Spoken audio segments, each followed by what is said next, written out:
Close your eyes for a moment and imagine, if you will, your life when you are John Lothian's age, somewhere between 35 and 75 years from now.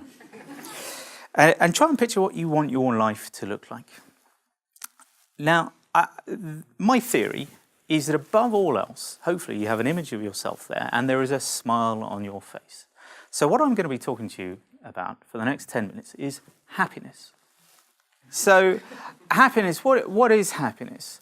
And why am I talking about happiness? Because as you think about the outset of your career, I want to really give you the benefit of what I've learned over the last 15 years about what your career is about, and indeed what your life is about and what it isn't about. So I've called this In Pursuit of Happiness. I have not, despite the fact I'm in the financial services industry, called it In Pursuit of Wealth, and despite the fact, through some miracle of good luck, I ended up being a chief executive, it's also not about status. It is about happiness, both in your personal and in your work life. And what does that look like? It's not about a big boat, it's not about sports cars, it's not about a house in Hampstead and that being one of many. It's really about, how do you have your work life? Because most of the time you're going to be at work, and how does that inform the way that you are when you're outside the office, when you're with your friends and family? And much like Martin Luther King had his dream, I thought, well, actually, if I could come up with some ridiculous acronym that could pull this all together, then dream is about as good as any other. So have Martin Luther King in your mind as you think about happiness and how you should be going to happiness. And what have I learned over the last 15 years as to how I finally ended up being happy, having tried wealth for a little while with a variety of sports cars after I got an inheritance in my late 20s and blew the lot on Ferraris, Aston Martins and Porsches, but had no wife and no children. And now I got married, I went from a 911 to a Mini. I now have 2 children and I'm infinitely more happier than I was blowing my way through that inheritance. And what have I done over the last 15 years? Well, I've discovered that the route to happiness is these things on the board. Diligence and drive, the two go together hand in hand, because I'm a lawyer by training, so I spent 7 years in private practice in a law firm. I then spent 8 years at Barclays Investment Bank looking after their clear derivatives business on the legal side. And the one thing that lawyers don't lack for is pages to read as part of their job. So we used to be looking at 500 pages of prospectuses for transactions. More recently, we had a consultation earlier in the year, 860 pages, 845 questions, 10 weeks to write out all the answers, please. So reading requires a hell of a lot of diligence. You've just got to sometimes get on with it. And there aren't often shortcuts. No matter what it is that you're trying to do, shortcuts will come at a premium. So you've got to be diligent in what you do. You can't do half a job. And the only way to do that is by being diligent. There's only one problem with diligence, which is I'm an inherently lazy person, as my wife reminds me regularly. And so to make sure that you actually deliver on that diligence, you've got to have that fundamental energy and drive to actually get your way through it. The only way Charlotte survives on her 5 hours of sleep, sending emails in your sleep by the sounds of it, is because Charlotte is extremely driven. And I'll come on to other things that Charlotte is, and indeed all the speakers are. At the end, it's my question mark at the end of the talk. So, but you've got to be driven.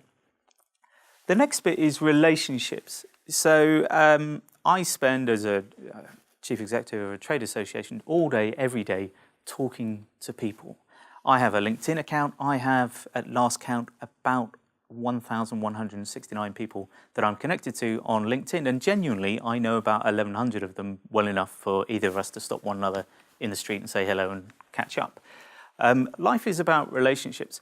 And I've always lived my career on the basis that it's about relationships outside the office and inside the office, from the very lowest, supposedly lowest person who might be making your tea or coffee, or might be replacing the paper in the photocopier, or cleaning your dustbin at the end of the day, to the supposedly highest, most important person in your institution.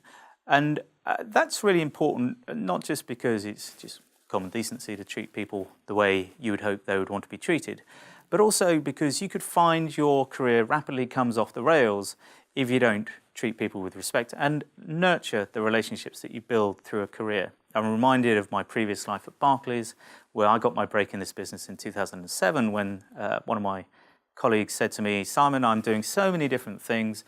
I can't look after the futures business anymore. How about you do it?" And I said, "Well, I know nothing about futures at all." 7 years later, I'm running the Trade Association. Great. He is really who I want to talk about because he was reporting into a load of directors and managing directors just as the crisis broke.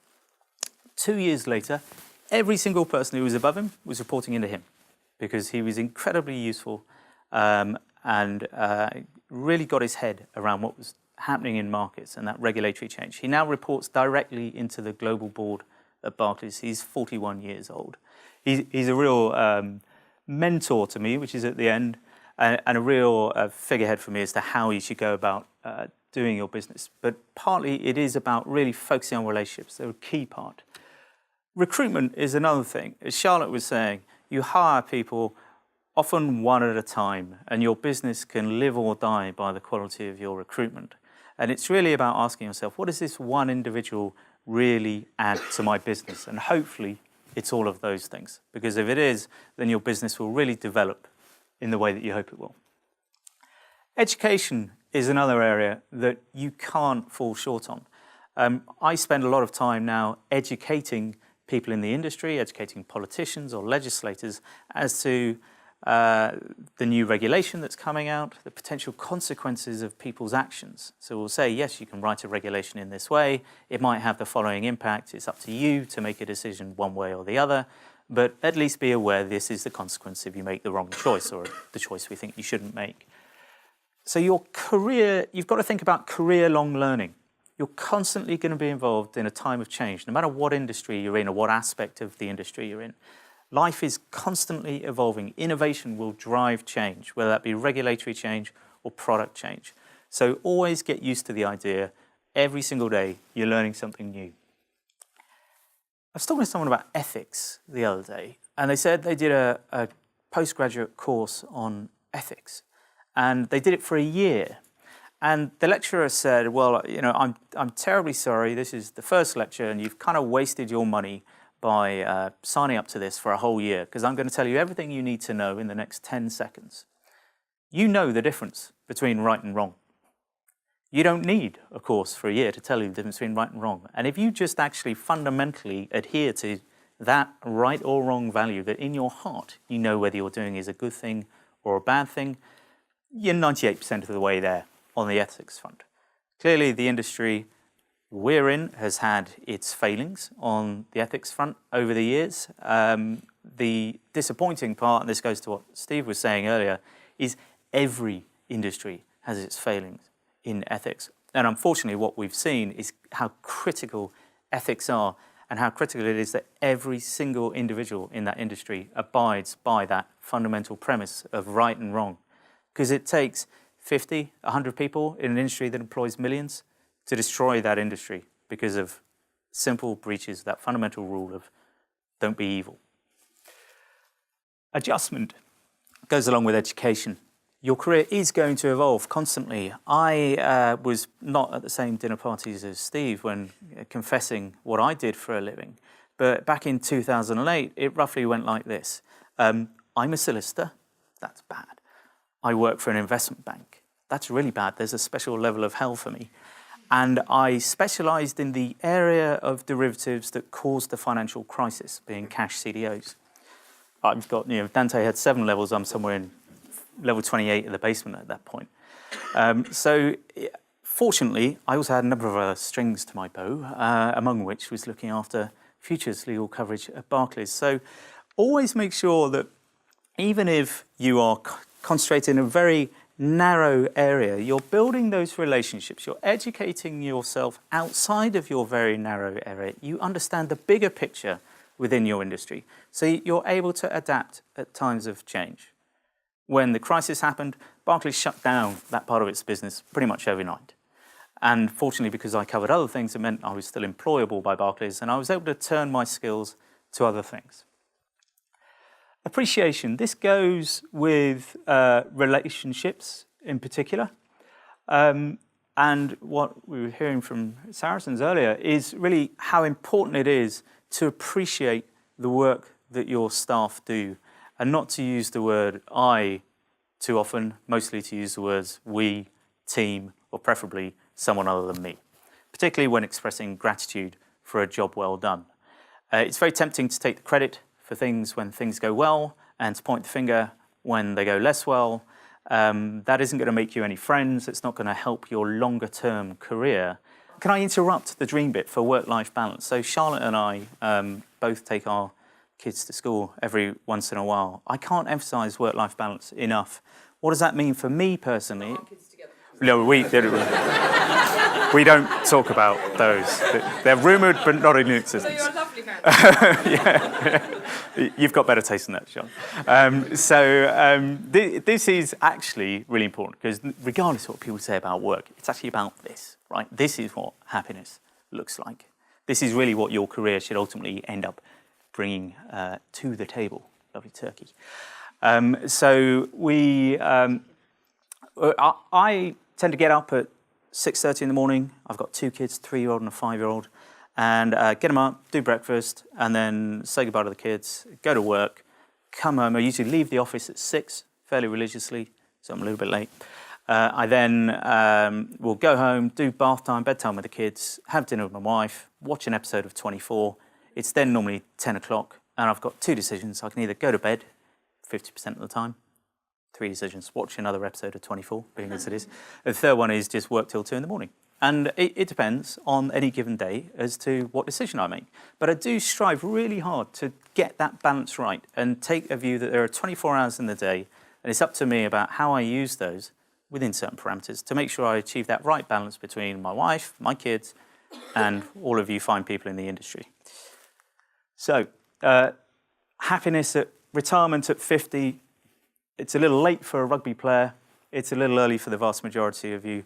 I suspect this won't happen to you, which means it's really important that you are happy in your 50s and your 60s and when you reach John's fine age in later life. So it is about happiness, not wealth, not status. It's about mine. So we've got up to appreciation. Mistakes. I make mistakes every single day. The important thing is to learn from them, own up to them is really important. That goes to the ethics point. But really learn from them and just accept. No one's perfect. No one expects you to be perfect. And particularly when you're starting out, you're going to make more than one mistake a day. I make more than one mistake a day. Just learn from them. It's all about career-long learning. And the last thing is you will, over the course of your career, find one, hopefully several people who you like and they like you, and they're in a position to really help your career. They might be a formal mentor, might be part of a mentoring scheme in the institution that you choose to go work for, or it might be more that, actually, you know what, I really look up to Chris, or whatever his or her name might be, and just try to pick a figurehead or two that you like the look of. Try and find someone who does things right more often than they do things wrong, that you really aspire to being over the course of your career. See what they do, try and learn from the things they do well, try and learn from the mistakes that they make, and you can really get a jump on your career by looking at the mistakes other people are making maybe 5, 10 years ahead of you so that you don't make those same mistakes in 5, 10, 15 years' time. So that is the dream, and I suggest if you follow that dream, you will find happiness, as I did from the 10th of March in my new role. So dream plus what equals this smiley guy, the happiness? What is that missing ingredient that Charlotte and everyone else who's spoken to you today has? Any ideas? Remember, it's not money, it's not status. It is passion. It is passion. That missing ingredient that you must have. When we talked about drive with diligence earlier, you must have passion. And if you're doing something that you're not passionate about, it's never too late to change. Lots of my mates became accountants, lawyers, doctors, shipbrokers, and ended up changing into, in many cases, another one of those. But they changed their career when they were 30. They either often did what Dad did and then changed to do something else, or they tried something other than what Dad did and ended up doing what Dad did. It's a common thing. But regardless of what it is, and whether you do what Mum and Dad did or not, be passionate about what you're doing. Look yourself in the mirror every morning and say, am I passionate about what I'm doing? Am I happy, or am I at least getting there? And if not, do something new. You've got a long life ahead of you. So try and find something that gets you out of bed in the morning and makes you insane enough, like Charlotte and I, to still be up at 2 in the morning, doing it not because we get paid to do it, but because fundamentally we really enjoy it. Be Pharrell. Okay? Thank you very much.